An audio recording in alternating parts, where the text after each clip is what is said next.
소요리문답 24문은 이렇습니다. 그리스도께서 선지자의 직분을 어떻게 행하십니까? 그리스도께서는 선지자로서 우리를 구원하시려는 하나님의 뜻을 그분의 말씀과 성령으로 우리에게 계시하십니다. 성경은 구약과 신약으로 나누어져 있습니다. 구약 성경은 하나님께서 죄를 범한 인간을 구원하시기 위해 예수님을 보내실 것을 약속하신 내용이 기록되었고, 앞으로 세상에 오실 예수님에 대해서 알려주는 성경입니다. 그리고 신약 성경은 구약에서 하나님이 약속하신 대로 세상에 오신 예수님께서 우리를 구원하시기 위해 어떤 일을 하셨는지에 대해 알려주고, 그 예수님을 믿는 것이 어떤 것인지에 대해서 가르쳐주는 성경입니다. 그래서 구약은 약속의 말씀이고 신약은 성취의 말씀이라고도 부릅니다. 성취라는 것은 하나님께서 약속하신 것을 지키셨다라는 뜻입니다. 하나님은 구약에서 하나님의 말씀을 전하고 가르칠 사람을 세우셨는데 바로 선지자입니다.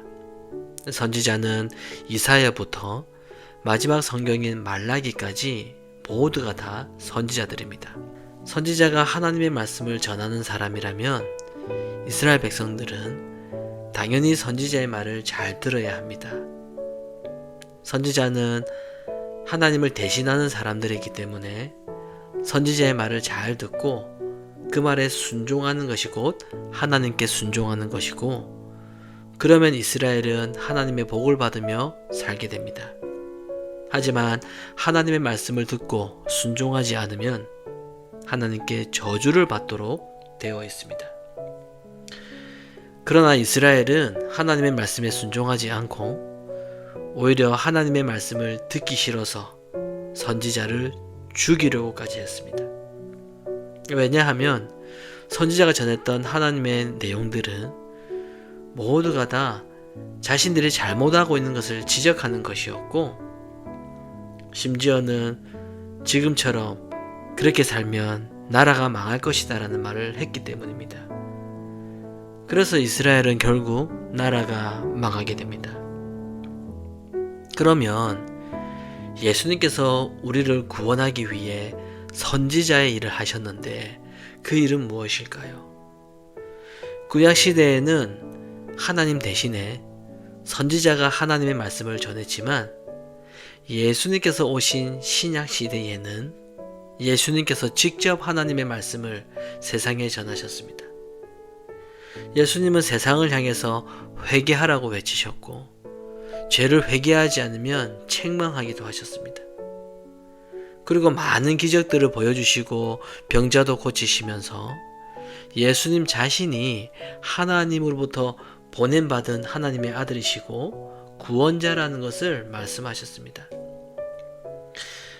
하지만 구약시대의 이스라엘 사람들이 선지자가 전한 하나님의 말씀을 듣지 않은 것처럼 신약시대의 이스라엘 사람들도 예수님의 말씀을 듣지 않았고 오히려 화를 내면서 결국에는 예수님을 붙들어서 십자가에 못 박아 죽여버린 것입니다.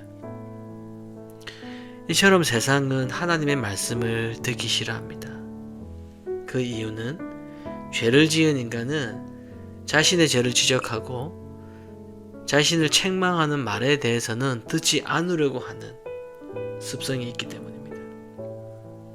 모든 인간은 자신이 잘못한 것을 지적하는 말을 들으면 듣기 싫어합니다. 이스라엘 사람들도 자신들의 죄를 지적하고 책망하는 말씀을 싫어했던 겁니다. 하지만 하나님의 말씀이 우리의 죄를 책망하는 것은 우리가 죄인이라는 것을 깨닫고 회개하고 우리의 죄를 대신해서 죽으신 예수님을 믿게 하기 위함입니다. 우리가 하나님 앞에 죄인이고 그래서 우리가 모두 지옥 가야 할 사람이라는 것을 알아야만 우리를 구원하기 위해 예수님을 보내신 것이 하나님의 사랑이고 하나님의 은혜라는 것을 알 수 있기 때문입니다.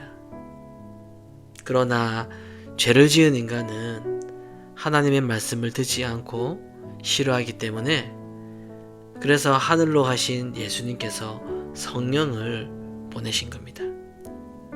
성령을 보내셔서 인간이 하나님의 말씀을 깨닫게 하시고, 우리가 죄인이라는 것을 알게 하시고, 십자가에 죽으신 예수님을 구원자로 믿게 하신 것입니다.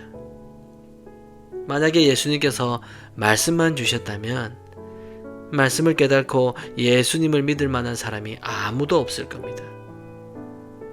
그러나 주님께서 말씀을 주시면서 성령도 보내주셨기 때문에 오늘 우리가 말씀을 들으면서 내가 죄인이라는 것도 알게 되고, 십자가에 죽으신 예수님의 은혜로 구원받는다라는 것도 믿게 되는 것입니다. 이것이 바로 예수님께서 행하신 선지자로서의 일입니다. 성경은 성령을 받은 사람이 기록한 책이기 때문에 성경을 깨닫게 되는 것도 성령을 받지 않으면 깨달을 수가 없습니다.